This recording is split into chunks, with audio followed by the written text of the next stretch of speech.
Right. D's. I mind. I think it's very bad. No, I'm kidding. You silly. Roll it over your shoulder. Today's, yeah, when this moves back and forth, it's like bring forward again. It's reading more in black letters than reflection. For me? It's okay. It's fine. Just look back. Is that what you want to do? Yeah, I have to go. Okay, we're rolling this now. Okay. In working with Richard Benjamin on that picture, of course, he's gone on to become quite an excellent director. What was it like working with him in that very strange relationship that was going on in that film? I have to say that Frank Perry's exercised a complete control in that film.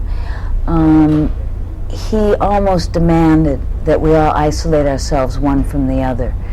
I had absolutely no social interchange with either he or Frank Langella. And in terms of conversation on the set, they were minimal to none. He just wanted us, when we stepped into those figures and stepped into those scenes, to play all of the rehearsal time, all of our rehearsal time for the film. We never rehearsed one of the scenes literally. Like with Dick Benjamin, we rehearsed all of their first date, the first time they met, the first argument they ever had. He'd send us out shopping together as the characters. That was the preparation time. So there were many scenes where we walked into the set, shot it, and Frank would say, "That's it." There was more than once that we would have one take, and sometimes he'd shoot a cover take just in case something went wrong. But that's how tight we were in terms of our intention with these characters and with the film. It sounds like a theater experience. It was more theatrical than any other film I've ever worked on. Now, what was the situation when you were nominated for an Oscar? Yes. And it was, how dare you not come to the ceremony? What was the story behind that?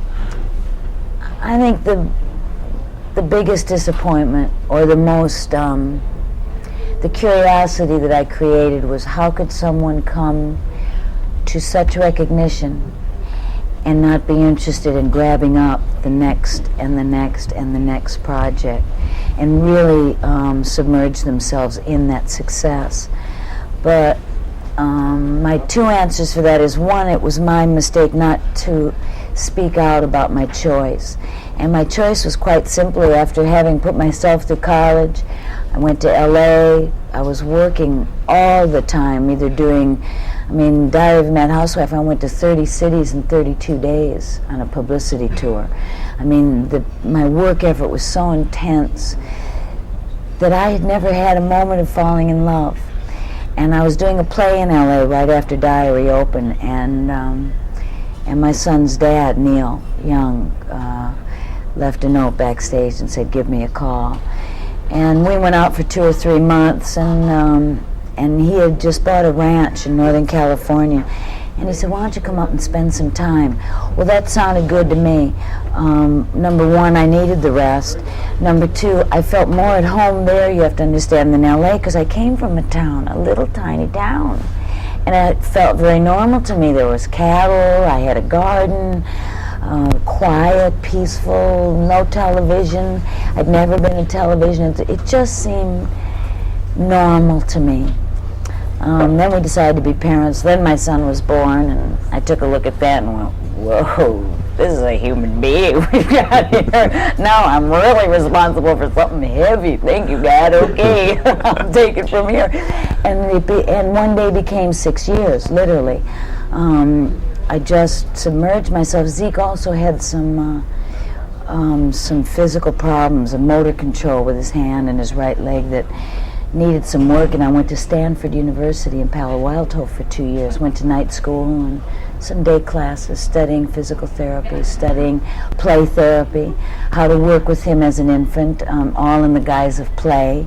It's all pretty interesting stuff, how to bring a child out of a handicap in infancy through playing, because you can't exactly tell him, "Okay, it's time to do physical therapy today." At 1 year old, he'd go, "What are you talking about? I don't even know I got a problem yet," you know.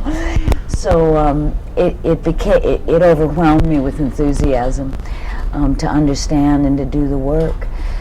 So I made the mistake of not making it a little clear why I went away. But I also, I didn't think I had to, you see. I was not steeped in the tradition of the cinema, of the process. I didn't know what box office meant. I didn't know a person became bankable. I didn't know what bankable meant, really. I knew what it was to be a star, but I didn't realize this bankable quality. And when you come out of a film like Diary, you're bankable. Absolutely, and I didn't understand that. It's almost like the movie business too. I mean, once you've made a hit, it's as though they feel like they own you or something, and somehow you're responsible to the whole world and your private life, which should be your private life. Well, I don't know whether I'm not sure the industry needs to have the finger pointed at them. I think in the 30s, I think in the 40s, I think even in the 50s, that was so.